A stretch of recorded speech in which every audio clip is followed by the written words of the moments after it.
2020 अनिश्चितता और धन हानि का वर्ष। एक समय जब दुनिया भर के बड़े कॉर्पोरेट्स भी स्तब्ध थे, लाखों लोगों का जीवन और हजारों उद्यमियों का भविष्य अंधकार में हो गया। द्वितीय विश्व युद्ध के बाद पहली बार आपूर्ति और मांग घट गई। निराशा के साए ने पूरी दुनिया को कंपा दिया। लेकिन शुरुआती झटके के बाद व्यापार की दुनिया धीरे धीरे कोविड अस्तित्व की कहानियों के साथ उभरी। आइए 2020 में देश के स्टार्टअप इकोसिस्टम की घटनाओं पर एक नजर डालते हैं। एक त्वरित रिकैप।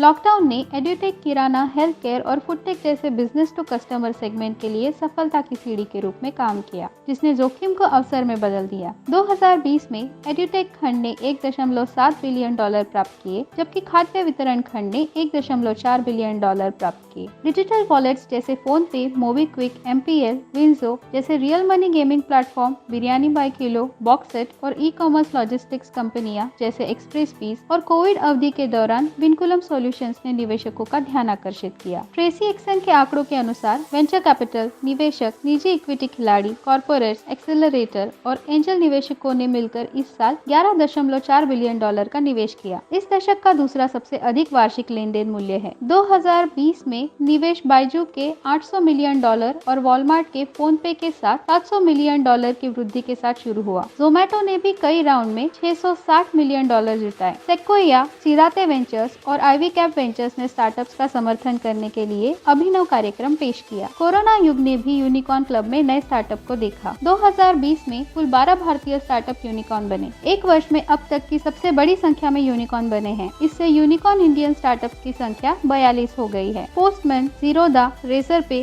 कास्ट24, डेली हंट, ग्लैंस, एनेक्स्ट्रा डेटा इस साल $1 बिलियन के आंकड़ों को पार कर यूनिकॉर्न बन गए हैं। स्टार्टअप परिदृश्य में मेगा फंडिंग सौदे भी इस दौरान हुए। नवंबर 2020 तक 905 सौदों के माध्यम से $10.6 बिलियन भारतीय स्टार्टअप तक पहुँचे। यदि हम टॉप 10 सौदों को लेते हैं तो उन्होंने 2020 में भारतीय स्टार्टअप द्वारा उठाए गए कुल पूंजी का 38% हासिल किया है, जबकि फंडिंग 2020 में गिर गई। कुल लेन देन में पिछले साल की तुलना में काफी वृद्धि हुई है। 2020 की तीसरी तिमाही में विलय और अधिग्रहण 79% बढ़ गए, जिसमें 23% औसत वृद्धि हुई। पिछले साल स्टार्टअप पारिस्थितिकी तंत्र ने 111 विलय और अधिग्रहण सौदों को देखा। रिलायंस रिटेल द्वारा अर्बन लैडर का अधिग्रहण सबसे बड़ा भारतीय स्टार्टअप अधिग्रहण था। इस अधिग्रहण में अर्बन लैडर को 182 करोड़ रुपए मिले। उसी वर्ष बायजू ने $300 मिलियन में मुंबई स्थित online coding platform white hat junior का अधिग्रहण किया। यह भारतीय एड्यूटेक क्षेत्र में सबसे बड़ा विलय और अधिग्रहण हो गया है।